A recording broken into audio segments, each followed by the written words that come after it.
Alright, last video feel like I'm back. I am tired. So, the last video is going to be on logic gates. So logic gates are basically digital circuits. They operate on principles of zeros and ones. Basically binary, simple binary. Zero is what we would call off, one is what we would call on. You could call it a zero no current, you could call a one current, you could call a zero low, you could call a one high. Just note the two are opposite in nature to each other. Now, logic gates essentially give you a fixed output for a given input or a known output for a given input. And there are 5 basic logic gates that you need to know. The first is the NOT gate. Yes, NOT gate. This is the symbol. Now, you have an input A and an output B. And the relationship between this input and output is given by what is called a truth table. I don't know why they called it that, but that's what they called it. So when A is 0, your input, your output B is 1.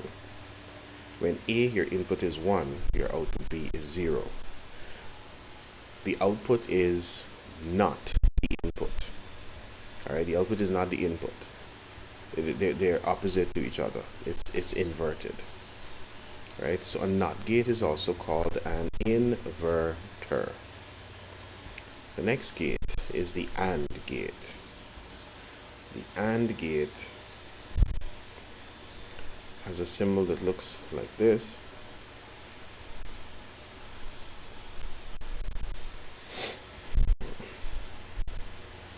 A and B.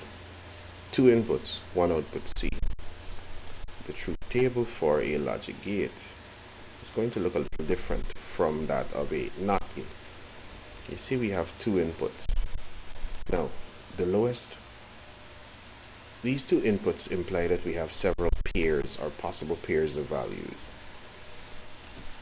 The most obvious place to start is where both A and B are 0. The most obvious place to end is where A and B are 1. In between these two, we could have A being 0 and B being 1, and then we could flip it. A is 1, B is 0. Now, this being said, the AND gate gives an output only when A and B are 1. A and B are 1. 0, 0, 0, 1. Why? Because A and B are 1 here. The third gate is the OR gate. The OR gate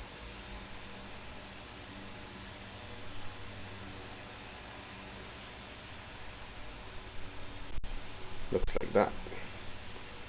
The OR gate is, well, as you might guess, different from the AND and the NOT. Therefore, the truth table is going to, well, it's going to look similar to that of the AND gate, but it's going to have different different outcomes or outputs. Again, you start at 0, you go to 0, 1, 1, 0, 1, 1. The OR gate gives you an output when A or B is 1. So you get 1 here, you get 1 here, you get 1 here. And this is 0. And this is your OR gate. Now you can combine gates, and this is where our final 2 gates come from.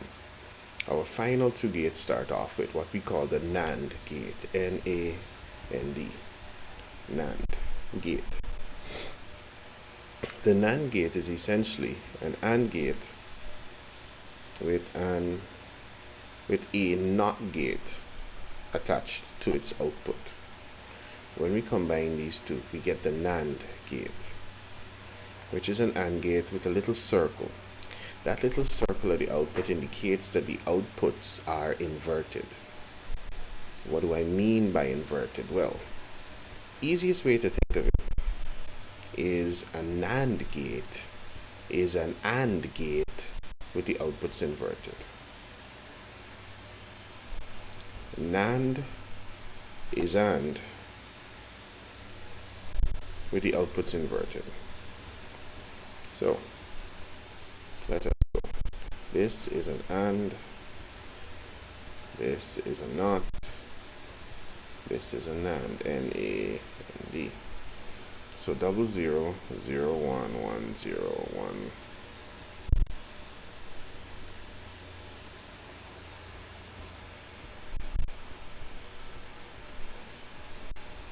It means that we're taking these outputs here and putting the opposite of them in this truth table. So we're going to get 1, 1, 1, 0. Our final gate is the NOR gate. The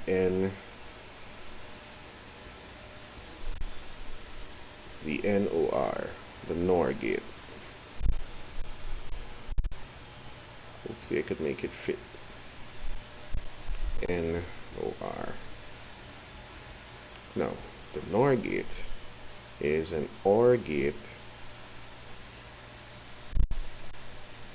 with a NOT gate at the output. It's like an OR gate with a little circle at the output. Dun dun dun dun dun dun. And what you do with a NOR gate, well, what the outputs look like rather for a NOR gate is pretty straightforward.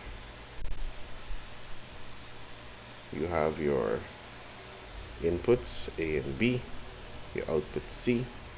This is an OR, this is an inverter or a NOT. So A, B, C. For your NOR gate, you invert these. That's what you do. Invert means put the opposite. So it's going to be 1, 0, 0, 0. And I forgot to put in the inputs. That doesn't change anything. These are your logic gates. The 5 basic gates that you need to know at this level. There are no other gates you need to know at this level. Now, most times you need to put these gates together in a circuit. Nothing changes when you put them together in a circuit. They don't behave differently. They don't do different things. No. When you put logic gates together in a circuit, it might look something like this.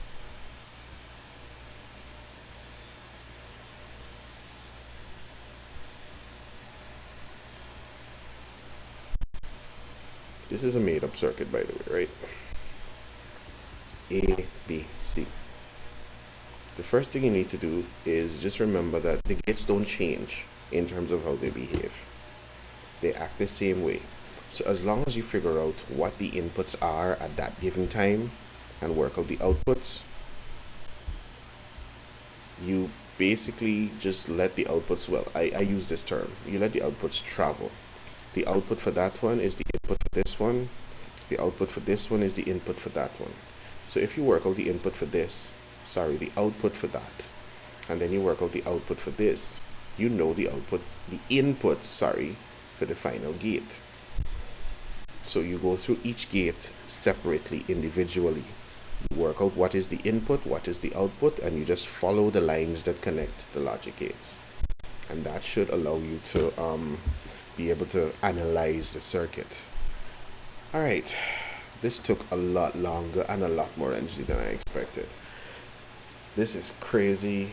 I am actually proud that I managed to pull this off, but I hope this actually serves to help you. I hope it actually does indeed help when it comes to revision and all that stuff. Anyways, as always, thanks for the support. Good luck with your exams, and I'll see you in the next one.